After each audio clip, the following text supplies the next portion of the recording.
ദരവായ റസൂലുള്ളാഹി സ്വല്ലല്ലാഹു അലൈഹി വസല്ലമ തങ്ങൾ ഉണർത്തുകയാണ്, 3 വസ്തുക്കൾ നിന്റെ കണ്ണുകൊണ്ട് നോക്കിയിരിക്കൽ പുണ്യമാ. അത് പടച്ച റബ്ബിന്റെ മുന്നിൽ നിനക്ക് കൂലി ലഭിക്കാനുള്ള കാരണമാണ്. ഏതൊക്കെയാണ് ആ 3 വസ്തു? ഒന്ന്, പരിശുദ്ധമാക്കപ്പെട്ട കഅബയുടെ കറുത്ത കില്ലയാ, അത് നോക്കിയിരിക്കൽ പുണ്യമാ.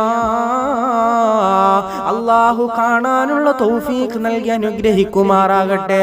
രണ്ടാമതായിട്ട് അല്ലാഹുവിന്റെ പ്രവാചകൻ സ്വല്ലല്ലാഹു അലൈഹി വസല്ലമ തങ്ങൾ പറയുകയാ, അത് നിന്റെ പ്രിയപ്പെട്ട ഉമ്മാന്റെ മുഖമാ, നിന്റെ ഉമ്മാന്റെ മുഖമാണ് സ്വഹാബാ. ആദരവായ റസൂലുള്ളാഹി സ്വല്ലല്ലാഹു അലൈഹി വസല്ലമ തങ്ങൾ കറുത്ത കഅബയുടെ കില്ലയും അതുപോലെ നിന്റെ ഉമ്മാന്റെ മുഖവും പറഞ്ഞെങ്കിൽ, മൂന്നാമതായിട്ട് അല്ലാഹുവിന്റെ ഹബീബ് അവിടുന്ന് പറയുകയാണ്, അത് പരിശുദ്ധമാക്കപ്പെട്ട ഖുർആനാണ്. അല്ലാഹു സുബ്ഹാനഹു വ തആല മുത്തുനബിക്ക് ഇറക്കി കൊടുത്ത അവസാന ഗ്രന്ഥമായ വിശുദ്ധ ഖുർആൻ.